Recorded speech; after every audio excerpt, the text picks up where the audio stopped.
Greetings, Civ fans. I'm Anton Stringer, one of the designers for Civilization 6 Gathering Storm, and I'm here to talk to you guys about the Antarctic late summer update that we're doing for the game. We've been very happy to see all the feedback so far. We've been making lots of balance fixes, lots of bug fixes, and some exciting new UI features as well that'll really help the quality of life. So we're here to talk about it again. It's coming out soon.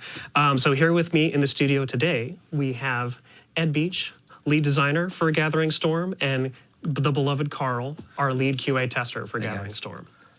Hey, it's great to be here again. Yeah. We wanted to touch base with the community again. It's been really just fantastic the last 6 weeks to see the response to Gathering Storm, to see all those great screenshots with tile yields, to hear about the playthroughs everyone's having with the new civs. Yeah, lots of great canal placements. Yeah. So we're just really happy that the community's embraced all the new features that we're bringing to Civ for the first time with Gathering Storm. And so we wanted to make sure that it got the fine tuning and polish and love that it deserved. And so this is sort of our first step down that road, and we wanted to share exactly what we're doing with everyone. Yeah. So what kind of gameplay are we going to be looking at today? So we were thinking about which Civ we wanted to show off. Yeah, there's a lot of things to show off. A couple good choices, yeah. A couple that have gotten a lot of change. We thought about India for a while, since they have been changed quite a bit. But we really wanted to kind of talk about the new pillaging changes. Yes. And the Civ that's benefiting the most from the way we've tweaked pillaging is Norway. Oh, yeah. The beloved Norway. Vikings. So once again, we set sail with Harald and head out with our Viking longships to do some damage along some coasts. And so that's sort of what we wanted to show off here. Yep. Cool. So I guess let's jump into the game and check it out.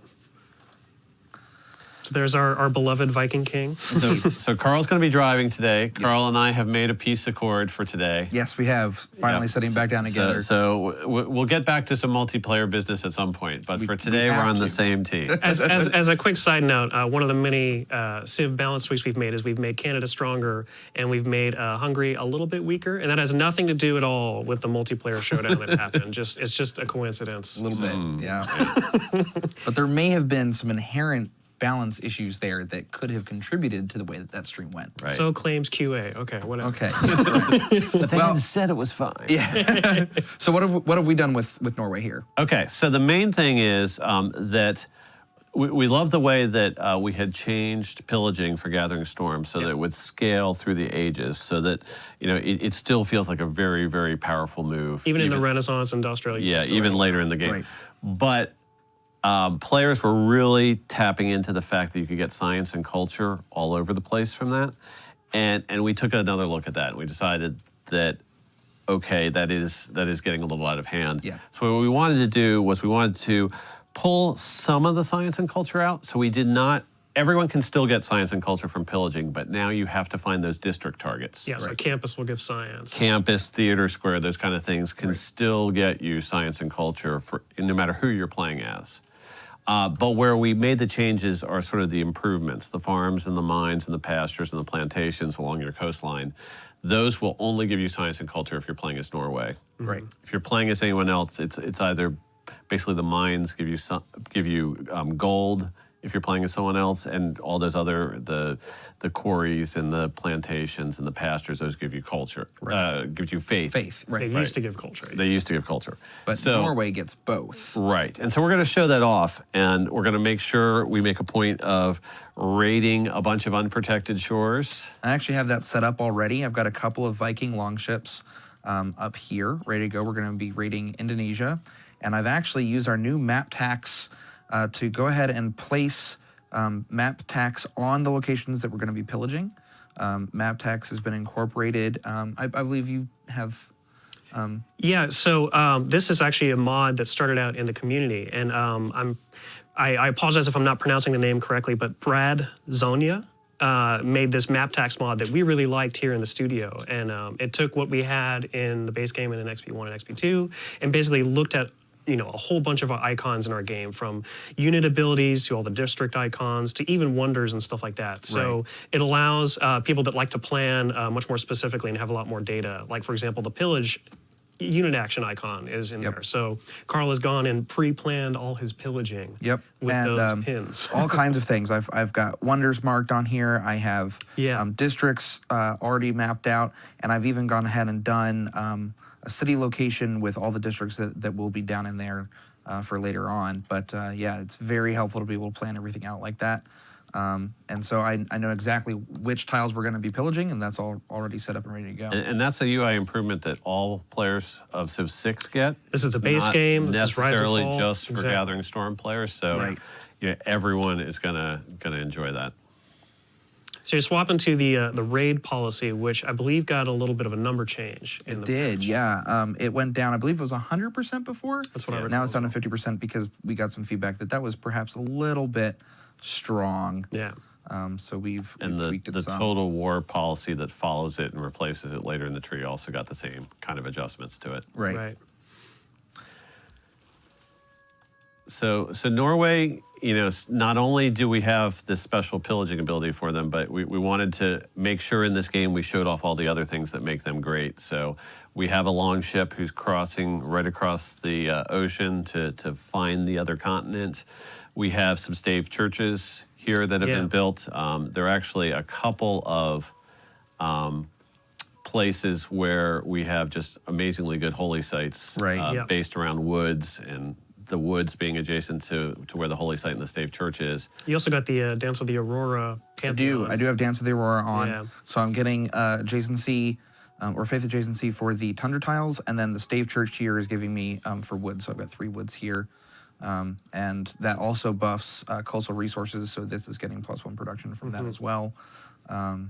And you And have so does this fish up here. a spot for another holy site adjacent to it. Just I 3 do up tiles here away. from this city. That could be pretty much yeah. just as powerful. Right.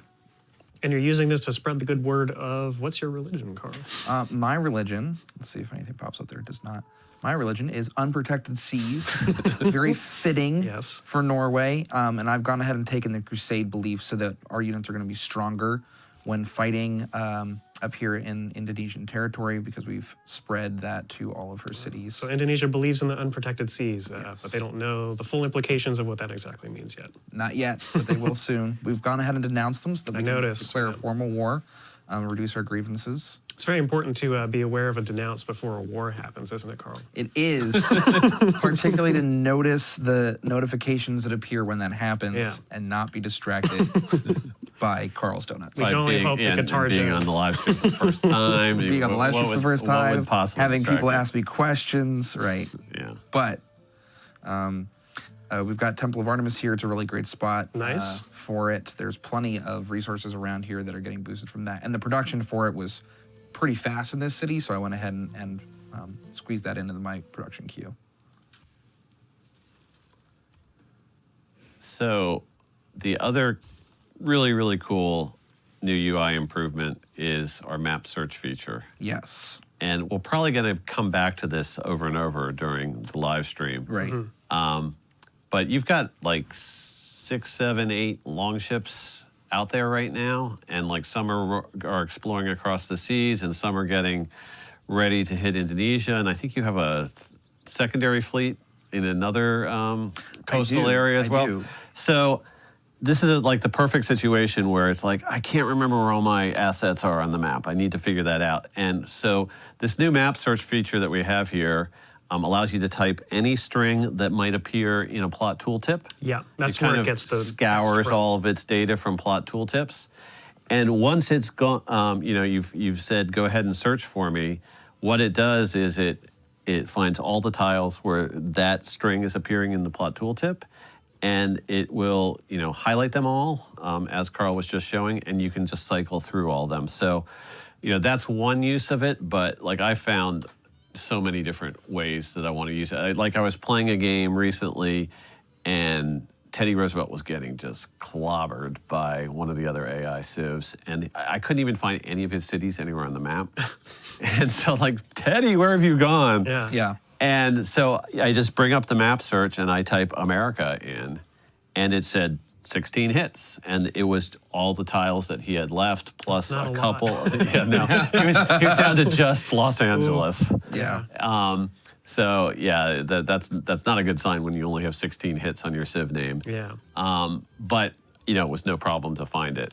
Or you have another game where you're late in the game and you're trying to find that aluminum resource or that uranium resource. One of the original, I think, uses that we intended for this was we were looking for a way for players to be able to find resources on the map. We realized that was an issue, especially, hey, I'm late in the game, it's crowded, maybe I have aluminum, but there's a district over it. So that's the big one, yeah. Yeah, we'd actually originally talked about a resource lens of some kind where you could go into the lenses and say like, hey, highlight or like color code all these resources. But Kevin Jones and our graphics team, came up with this idea of this map search, and he tried that out, worked really great, and we iterated on it so you can do the search history and find different numbers of hits, and it does some optimization so it doesn't slow down the game too much, and ended up as a great tool for It's players. Really multi-purpose, super.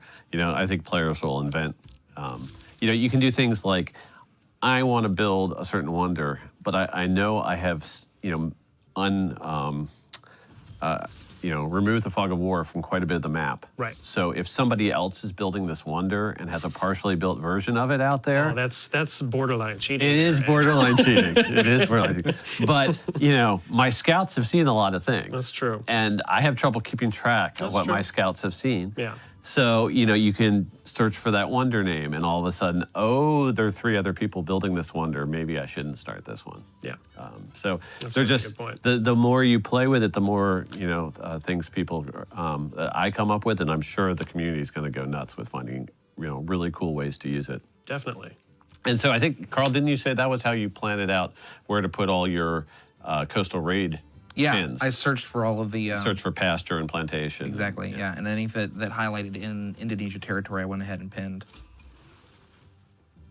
And I believe the map search is one of the changes in this upcoming update that will be not just for Gathering Storm, but like the map tax for all versions of Civilization 6. So if you haven't bought Gathering Storm yet, you should, but if you haven't, you can still enjoy this. Right. But you won't be able to search for volcano, for instance. That's true. unless Wouldn't you it be have cool to search for flood barriers Yeah. and volcanoes? Yeah. So let's talk about the diplomatic situation here a little bit. I think, She's calling me out. yeah, She wants to know. you're going right by her lands with all your ships. Yep. So she's giving you the troops on my border warning here. And I had planned on doing a formal war, but if I use my troops are merely passing by, then I'll have to break that promise later, which is also not good. So I'm just going to go ahead and do the surprise war. Okay. you are. And declare war now. And I saw John Curtin was in this game. Who are some of the other civs that we have? in the game? I believe Scotland. Robert the Bruce is here. Okay, so he's not going to like the fact that No. we're. Yep, there he is. There it is. Okay. As predicted. Netherlands was just coming to us saying, hey, That we're not trading with right. her. And John Curtin doesn't really like it when you're attacking people too much either. No, he so does not. We may take a diplomatic penalty with him We might. shortly. We've got a comment in the chat asking if we could do a map search for Carl, if that would get any hits. I don't know if it would in this game, but Carl, are you in the spy list somewhere? Do you know? I don't think so. So as you guys might know, Zero there's no results. Carls. Only Sad. Carl's on the other side of Sad. the It is keyboard sad. this game. One of the fun things we do is for every civilization we add a bunch of have- spy names, and sometimes we take those from, I think I'm a German spy or something, Okay. because Anton is a German name from my great grandfather, and so we sort of sprinkle those in. But some other questions from chat. Asking about diplomatic victory conditions. So one of the ways we're improving it with this update is the Mahabodhi Temple Wonder will give a diplomatic victory point. One of the pieces of feedback we've kind of seen a lot is that diplomatic victory points just coming from the World Congress is a little bit hard to rely on, because if you don't get the vote or people stockpile a bunch of favor against you, it's not as predictable. So having more reliable ways to get diplomatic victory points and earn them outside of the Congress can help make that victory more rich and interesting. And so adding it to the Mobility Temple is one thing. We've also tweaked a bit about how send aid requests work. So I think you will get less score if you're like at war with the send aid request target. Because before there were ways where even if you're being a really aggressive player, you could get a lot of favor and get some diplomatic victory points that way. So we've made diplomatic victory points more, you have to kind of be the nice guy, right? And you have to build some wonders and stuff. So that should temper that. Polluting with a lot of CO2 is also... Yes, actually, yeah. So having a lot of grievances and having a lot of CO2 emissions will decrease your favor per turn. Right. Yeah.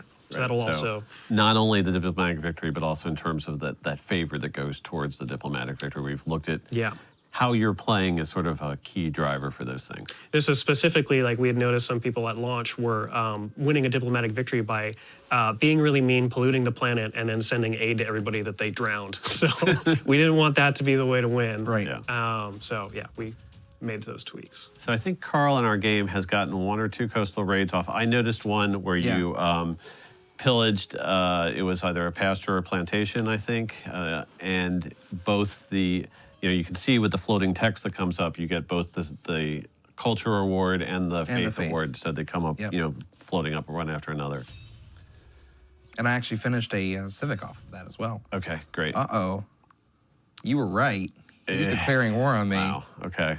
So you have 2 wars, but I don't think you have much of a land border with anybody. You have a little bit of a land border with the Indonesians, but hopefully our Navy's going to protect us here. Well, and I also have some land units coming over.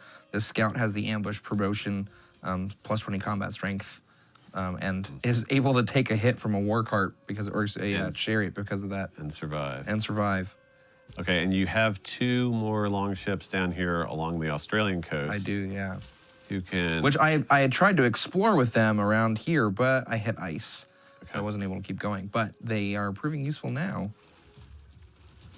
And so you mentioned ice. That's actually a pretty good segue into why we decided to come up with the bizarre name for this update. So it's the Antarctic late summer update. Right. And so it is only going to be late summer in the Antarctic for a very short amount of time. But with both the Maori in the game, we wanted to represent the Southern Hemisphere in our seasonal naming of patches. Yet again, we had done the Australian summer update before. Right.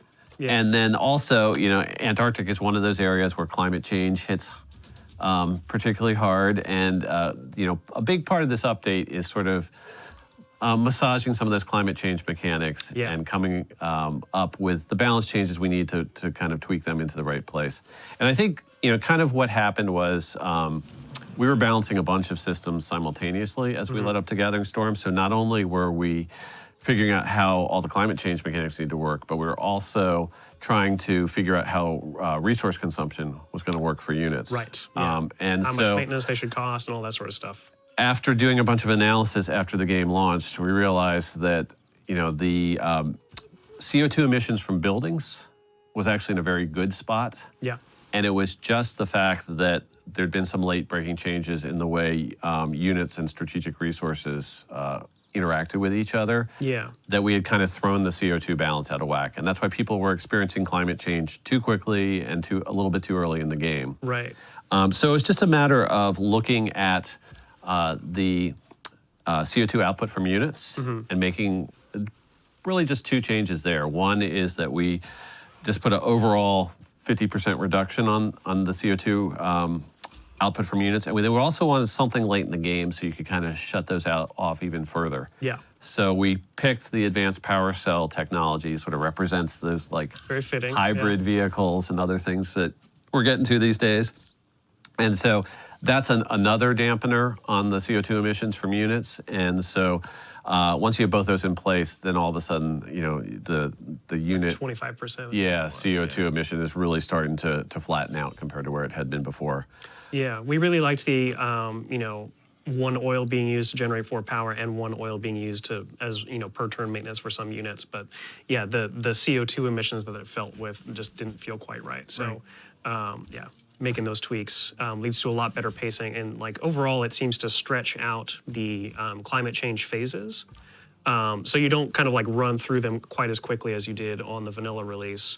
But also, if you do get to those later phases, there are a lot more dire consequences. Right. So we could actually, why don't we pop up the climate screen real Sure. quickly, distract Carl from his ongoing coastal rating, and just tooltip over phases 4, 5, 6 here.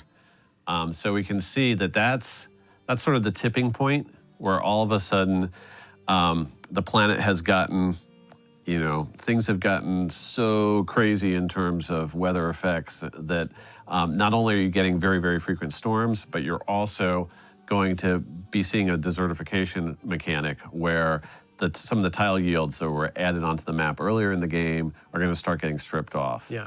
And so I looked at the feedback from the community. A lot of people are like, why doesn't climate change, knock the fertility of tiles down? And I totally agreed. I thought that was a great way to go. But there are a lot of things within our game that are dependent on terrain type and matching up this improvement on this terrain type, this wonder on that terrain type. So that's a very difficult thing for us to change at this point. Yeah.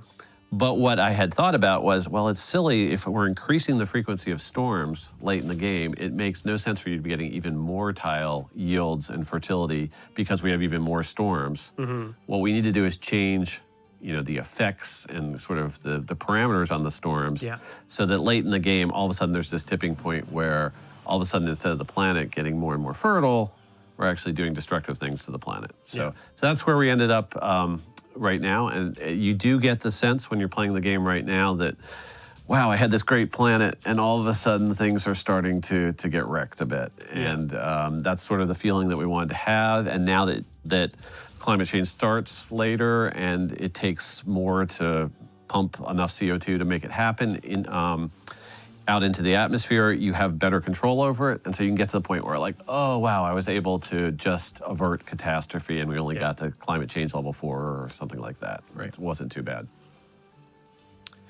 So back on the Norway front, what are we up to? We're moving in on Australia, and we've been doing some pillaging over here along the coastline. So making progress. Okay. Finished more civics because of it. Actually got a couple pride moments because of it. And they mostly had the improvements they're going to give us culture and faith. Yep. Not much in the way of science, right? Right. Okay. Which we're trying to get to berserkers, but unfortunately nothing has been science so far, so we haven't been able to rush that. That might change over here with Australia, though. Yeah, if someone has a campus on the coast. Mm-hmm. Seeing it though. There's a campus here. Okay.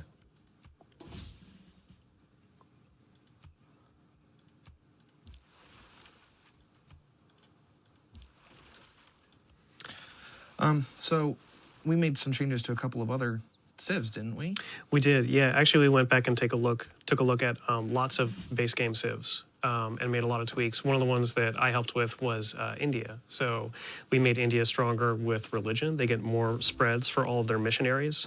And they also, the part that I sort of helped with was religious pressure along trade routes. This is a mechanic we added back when we did one of the DLC updates for the base game in vanilla, and we added the religion lens, and we had religious pressure on trade routes. But because India has a lot of bonuses around having multiple religions in their city, we wanted to give them a tool to sort of like pull religions from other cities or push their religion out to other cities. So having more religious pressure definitely helps with that.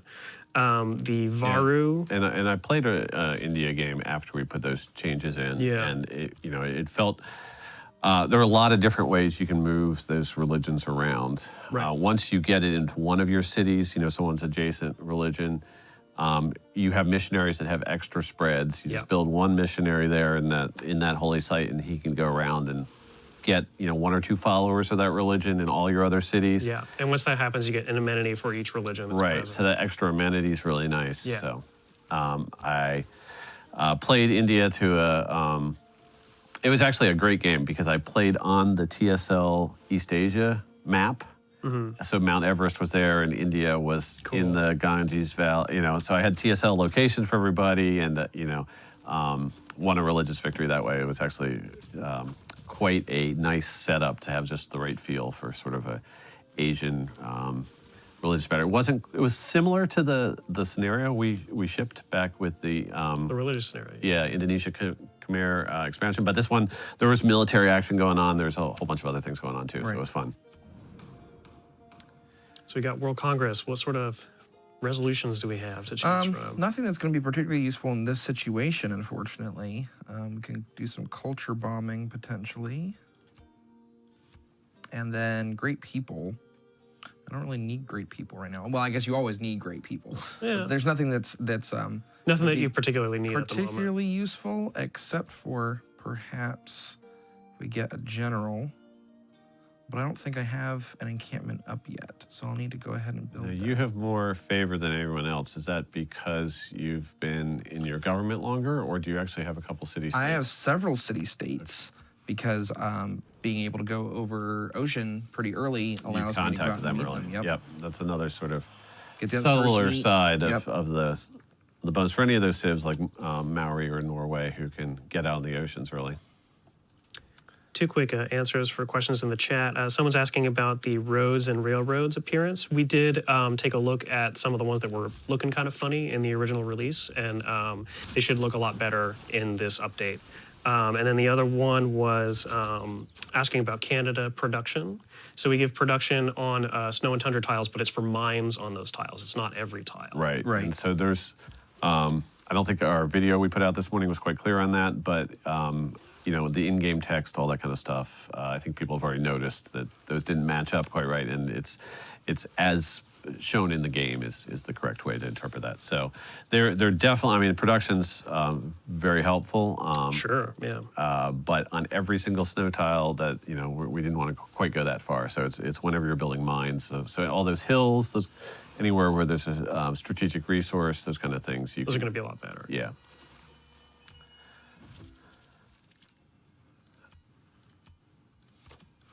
I believe there was a similar thing. You may have mentioned this already, but the Maori building has the faith is reduced as well. So it's one Right. culture, So one it faith used to be tile. +2 culture and faith, and now Right. it's +1 culture and faith. And Right. I believe our patch video called out the culture, but it's for faith as well. So yeah.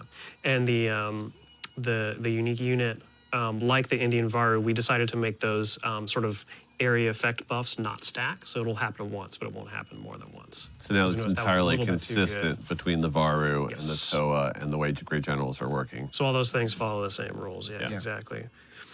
And players shouldn't be concerned about the strength of that. The Maori are still plenty strong.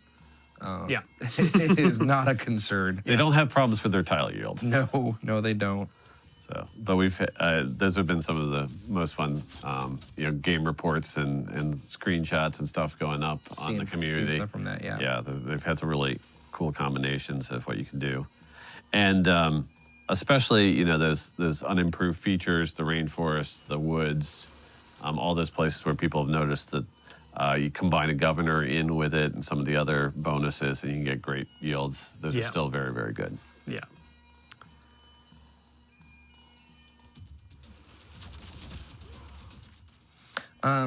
Have we talked at all about other bug fixes that we've done? So I think the first thing to point out in terms of that is we brought our document with the complete list of bug fixes. Yeah, it's but we started looking at it. We realized, wow, Yes. printed out, got a it's lot. like 8 or 9 8 or 9 pages pages. long. 9 pages long, yeah. Yeah. It's a Can't huge- show it. Can't show it So just there's yet. no way we can go through all those right now.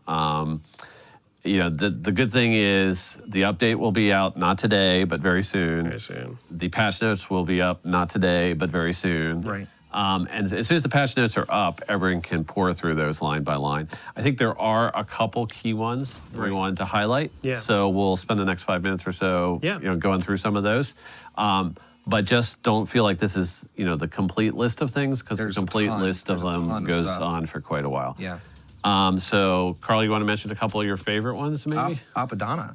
Apadana is fixed. That's been a huge one the community's been talking about, wanting Right. to get, when you build the one, you're supposed to get 2 envoys immediately. And It's then supposed to count itself. Yeah. Right, it's supposed to count itself, and you weren't getting those. You were still getting them for every wonder thereafter, but not for the initial build, and Yeah. now that's fixed.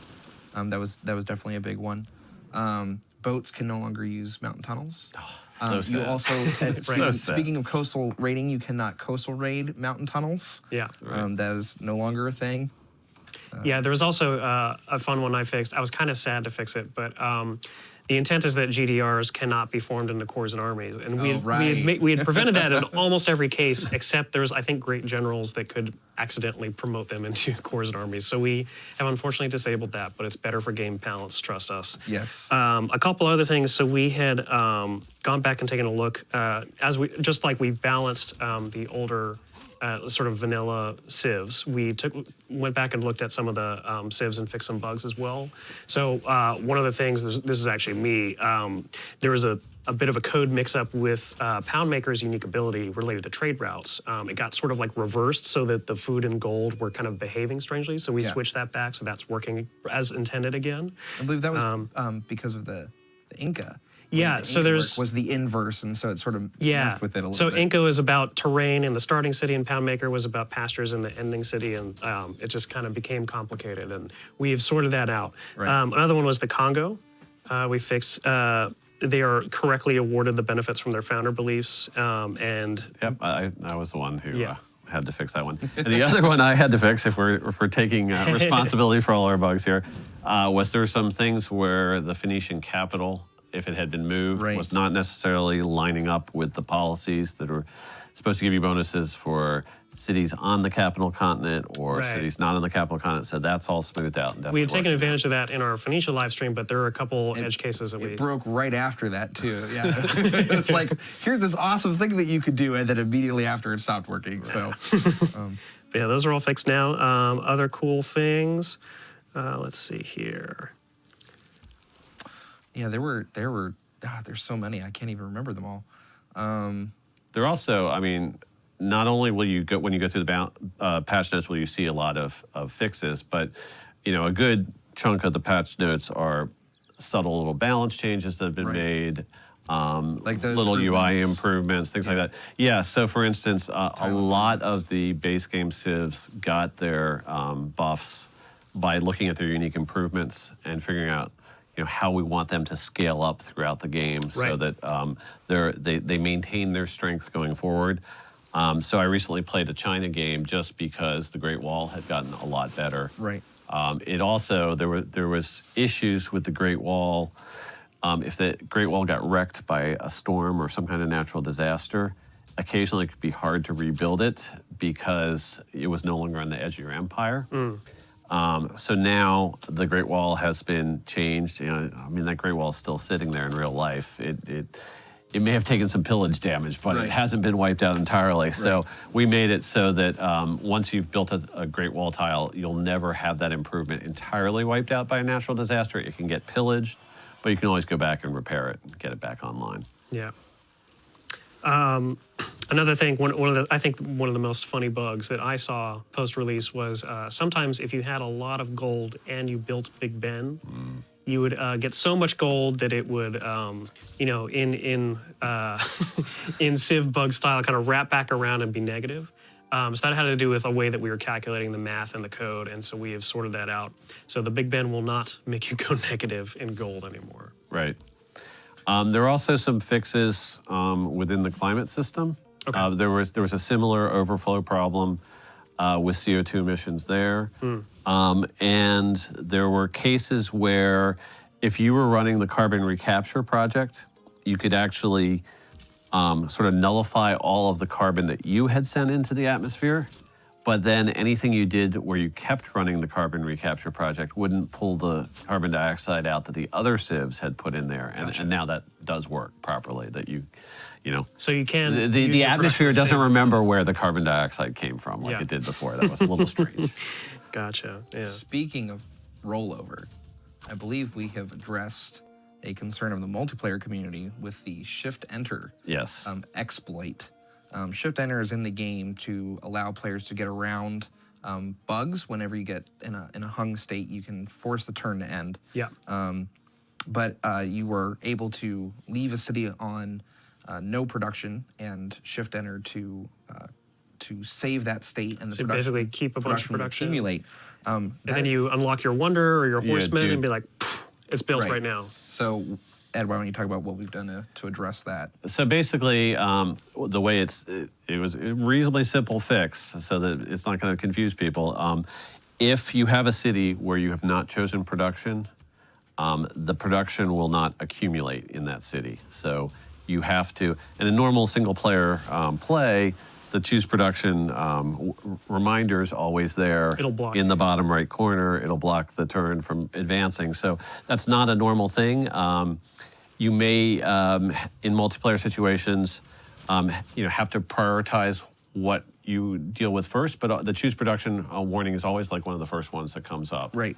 So we don't envision that the multiplayer players will have any trouble getting to all their cities Before turn time runs out. before the turn timer runs out, because that would be the one case where maybe you should get production that you'd lose it here. But Right. we wanted to make it that having production assigned in a city at the end of your turn is the normal way to play the game, and that if you're doing anything else, you're sort of trying to bend the rules, and we didn't want that to be possible. Right, and what you just said is important to note as well, that the turn timer hitting 0 while you have a city without production, there's no longer rollover there. Right, either. because It's sometimes both people would cases, use right. that instead of shift enter as Right. a way to But game the system. that is also addressed, but because choose production comes up early, it should be easy for you to assign your production before the end of the turn hits if you are using a turn timer. Right, But in both cases, yeah, you no longer save it.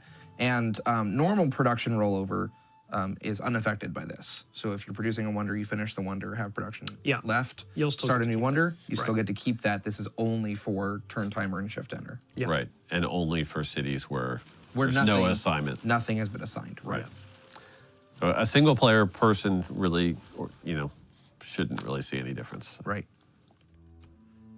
One of the favorite things that I added for this update was the ability to decommission power plants. This was something that we had seen on the forums after release. I did a lot of the power system implementation and design, and people caring about the climate and stuff. It's really cool to see. Like you build a coal power plant, maybe you switch it into an oil or a nuclear later on. But people were wanting to say, hey, like, what if I can just turn off my power plants? Like you build enough solar farms, you build enough offshore wind platforms and stuff like that, and you just want to just shut off your power plants.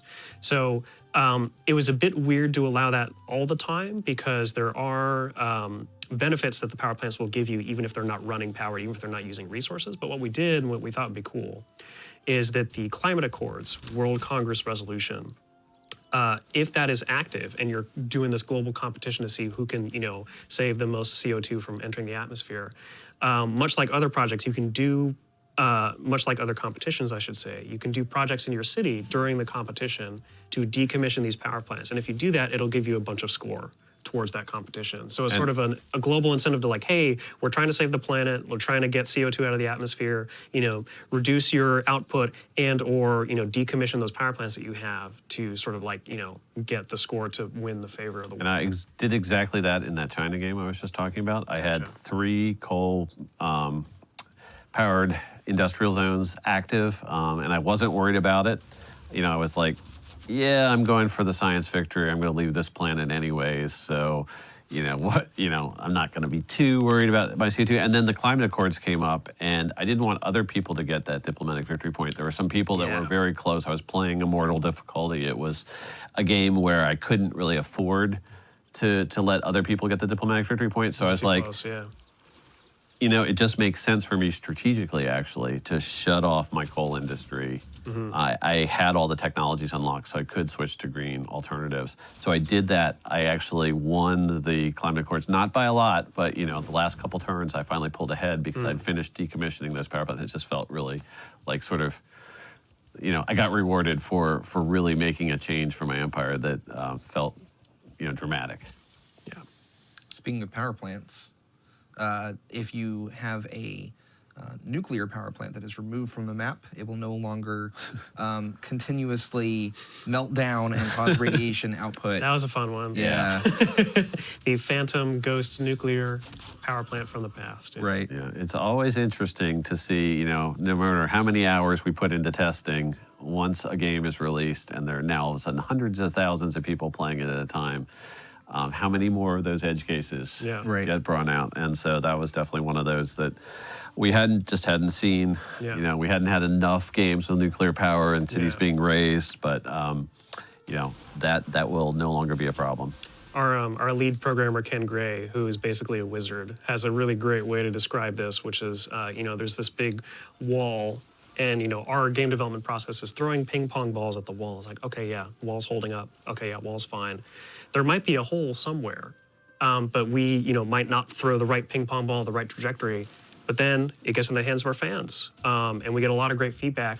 And a million ping pong balls get thrown at the wall, and sometimes it'll be like these 5 that get through. Like, wait, that's a thing? Oh, Right. Okay. And then that's why this process is so important for us, and why we value our community so much. Is that you guys play the game and you really enjoy it, and you help us find the fun, right? And you help us find where there might have been a slip up, where we can go back and address that and make the game a better experience for you guys and support that for years to come.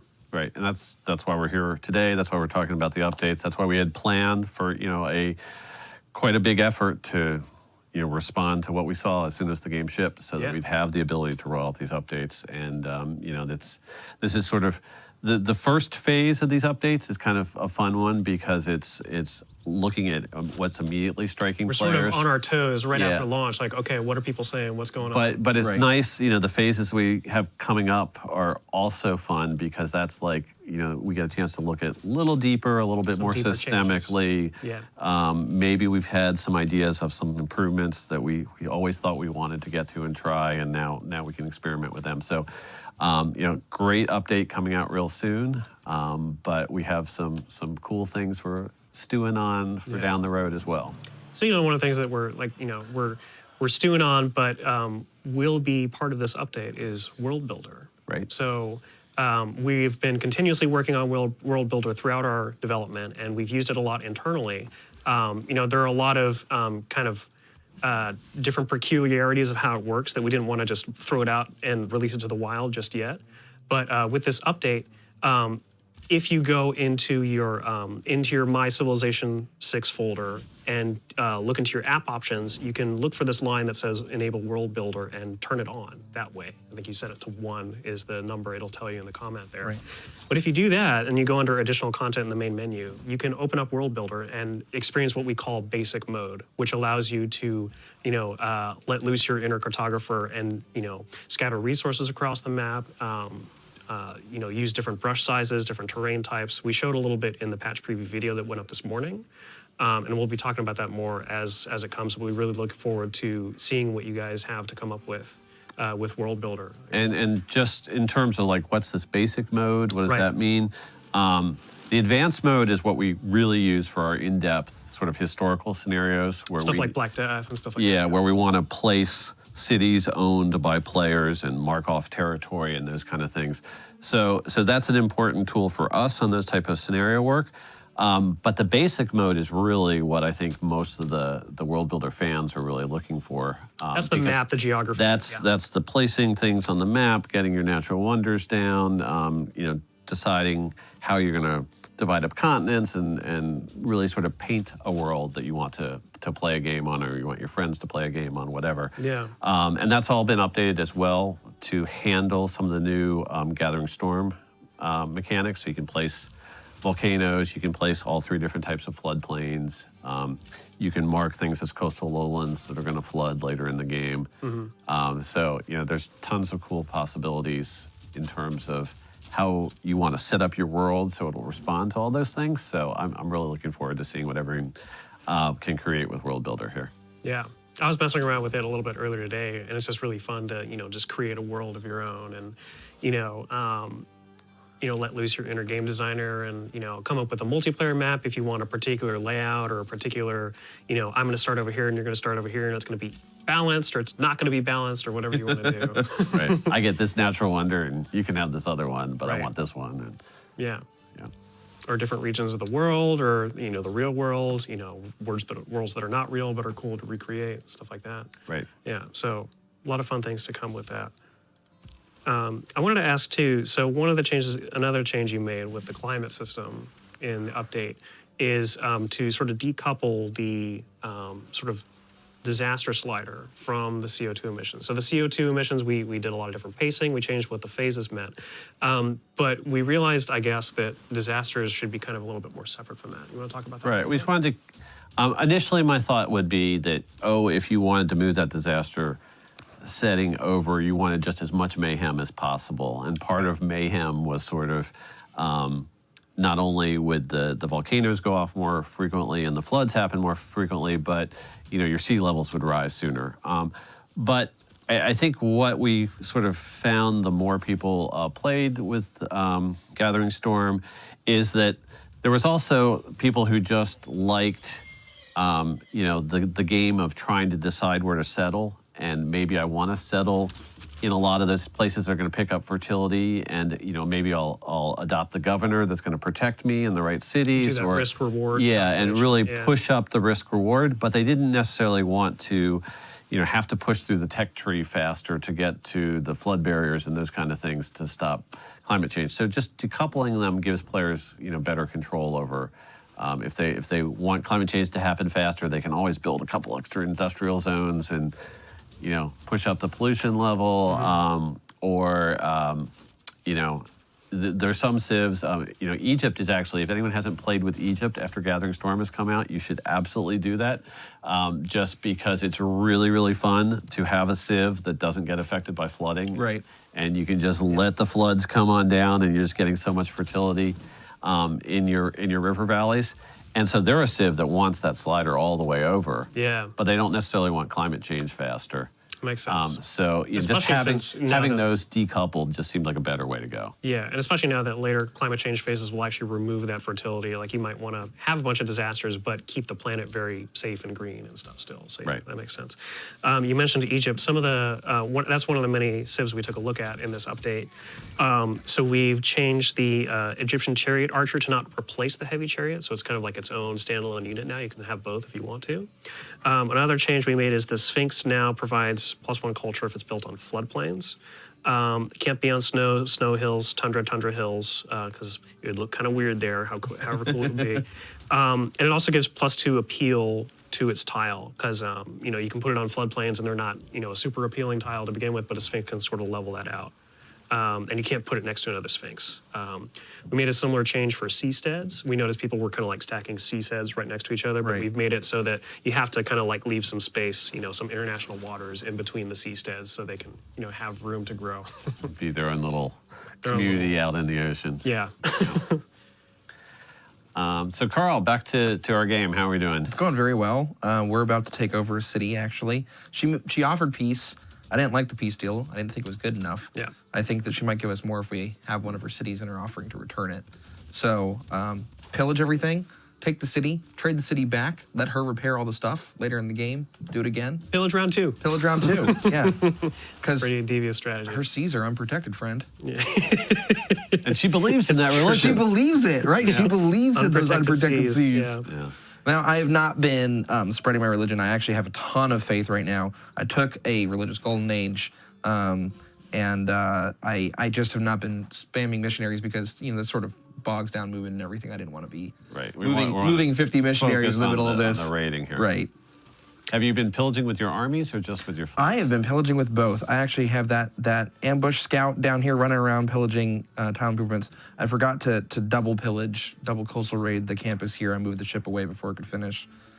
But now that job is finished, and it's been going very well. They look pretty wrecked. They So are. that city you're going to get, you may not want to keep it. No, I'm going to trade it back. Carl, there's a request from the chat that you also take over Cardiff and rename it Carldiff. Cardiff has walls and is going to be a much harder target. He has one longship against it. Okay. One longship. Well, I can move units over there, but they have this mass of swordsmen that they actually, for a while, they were using to protect these tiles, so I couldn't even go in and pillage. But yeah, they've been. What about the city we're taking here? Is there any way to add a Carlness to it? I mean, we could. And then you can... Carlaram. There we go. Okay, and now... That might satisfy chat. Okay, now you got to re-map search for Carl and see if it comes up. Oh, so but see, it notice saves it. In the search history. You get your 5 most recent. Yes! There we go. 16 Carls were found. I actually think we should do a map search for pillaged right now. That's, yeah. See Just where to all the smoke see is. how many, tiles we've left smoking and ruined. 24. See, it's a great Well, some of them. Look at this. Some of them are from this drought that's going on. Oh, Yeah. There's a drought up Natural here, and disasters coming in. this I did, but these are not from me. So this can be like a statistician's dream as well. You get, exact stats on how many tiles are in what state from our map search tool. So another question in chat about asking about more details about the sort of AI changes we've been making. Of this huge document that I'm working off of that will be in your guys' hands shortly, there's a whole page of it that is just AI. So we've definitely been taking a look at the AI. Just a few highlights related to the sort of diplomatic deal system. We've changed how they are valuing strategic resources. So it used to be that once they're at their strategic resource cap, then they'll obviously not want to trade for it. But we've changed it so that even if it's a little bit underneath the cap, they'll make a little bit more of a analysis about hey, well, okay, I have 40 iron, I could have 50. Do I really want that extra 10, or is 40 enough? So that's one thing. They're also going to be they're not going to pay for banned resources. If a World Congress resolution comes up and says hey, this is banned, even though it's only temporary, AI is not going to really want any part of that. And then one of the things that I believe we mentioned in the patch video that came out this morning is changing the frequency that they'll come up to you and ask for deals. So it used to be that you'd end a turn and you felt like the the popular girl at the dance. You'd get asked 4 or 5 times hey, can you give me this great work? Can you give me this diplomatic favor? And we've kind of changed that so that they won't be quite as persistent. Because even though they might really want it, we thought it'd be a better player experience to kind of space that out a little bit. And even the one time you do get a lot of trade activity is if you're the target of a aid request. Yeah. Because everyone is supposed to be sending your gold money. just to get points in that competition. Totally. But even there, that's been smoothed out a little bit. So you still can get 2 or 3 people a turn. Right. Sending you stuff. It's not like everyone every turn. I think we made it so that you can only get 1. I was playing recently and I was still getting a couple. Okay. But it felt a lot better than it had before. Yeah. And then I was looking through that AI list. There were things like, some AI improvements in terms of capturing cities in certain situations and defending cities in certain situations, air unit usage, those kind of things. So, it's the same as any of our updates. We're always working on those things and, steady improvement, hopefully, on all fronts in terms of the AI. Yeah, and this one is specifically about, at least this one point, about military emergency. So, if they're in a military emergency, making more of a go to capture the city that is the target. They'll kind of be a little bit more active about it. So yeah, lots of improvements forthcoming. How are we doing towards those berserkers? I love seeing the custom. I've converted. Oh, we have some berserkers. Okay. I converted Valletta without even sending anything over there. They believe the faithful followers of unprotected seas.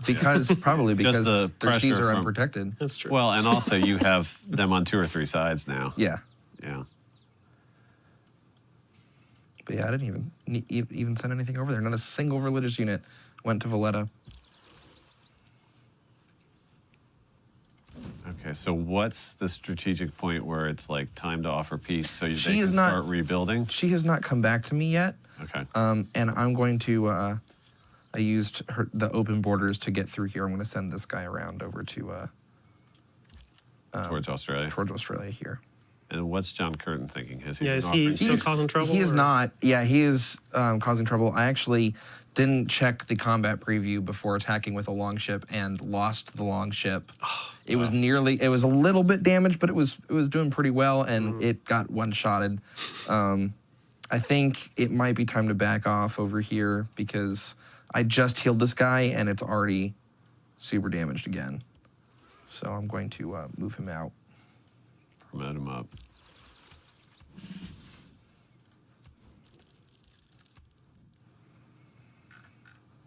I want to return. Right.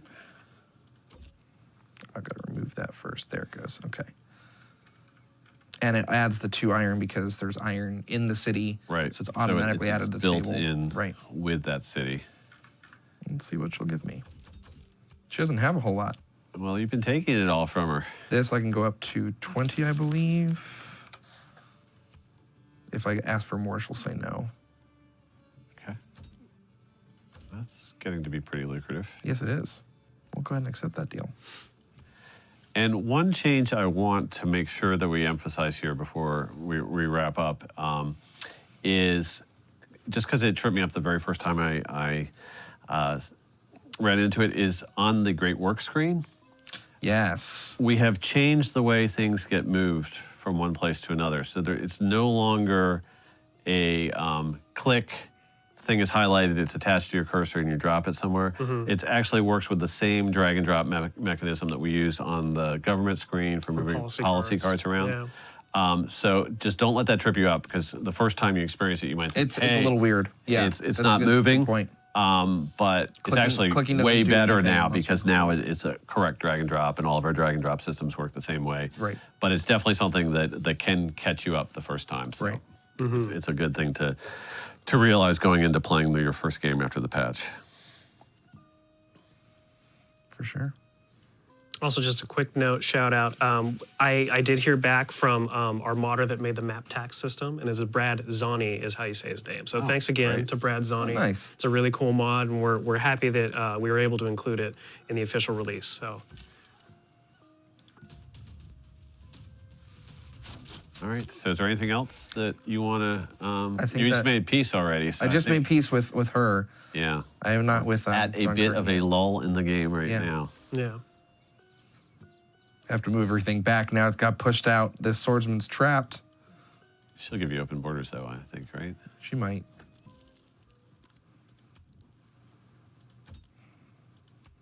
Unprotected seas, unprotected borders. See if I give her. She's only cheaper. valuing that, yeah, barely. Get my swordsman back, and now I can actually go ahead and keep moving through here too. So I guess I'm curious, Carl, since you play the game a lot. We talk a lot about climate change today. What are sort of what's in your mind when you're playing? Like, when do you go, all out polluter versus try to save the planet? That depends entirely on the kind of game I'm trying to do. Yeah. Like if I'm trying to do something diplomatic, obviously I don't. With the changes to the way that favor works and that competitions work with that tax, I no longer just pump out CO2. Yeah. It does matter. You can get a pretty hefty hit sometimes. But if I'm going with a warmonger game, obviously you need a lot of units, and that's going to cause a lot of CO2. Yeah. Even though we've halved it, Less than before, but it's less than before. But sometimes you need a really big army. Why would you need a big army, Carl? If What you're taking nefarious people things over, or if you're going for a science game, you need a lot of production, Right. And that you usually end up Powering with those factories, a sure. lot of factories, a lot of power plants in that case. So, those it sort of depends on what you're trying to do and what civ you're playing, for that matter too. Maori, you don't really want to be doing a lot of pollution anyway. Totally. Yeah. Cool. Well, any other closing thoughts from you guys? I'm just really anxious to see, how everyone responds to this. Yeah. And, that we get a whole new round of game reports and screenshots and fun things to look at. And, that we're always, paying attention to what the community's up to, and, whether the meta has changed at all, or Right. whether or not, things are falling into balance a little bit better. We definitely think that there's some of our weaker civs that people are going to want to return to. Yeah. So I want to see how those games go. I'm particularly excited to try a Norway game soon, so I can see, like in all the new glory of the pillage sort of uniqueness that they have, and see if they're kind of like, stronger than they were before. For sure. I think they definitely are. India as well. That's another really, really big one. Yeah. Right. Cool. Well, thanks for joining us, everybody. I've been Anton Stringer, and this is Ed and Carl. Thank you so much for joining us. The update will be coming to you all soon, along with the full, 8-9 pages of patch notes. We look forward to your feedback, and we'll continue to monitor all our social channels to continue to make this game great. Thank you so much for tuning in. Have a good weekend.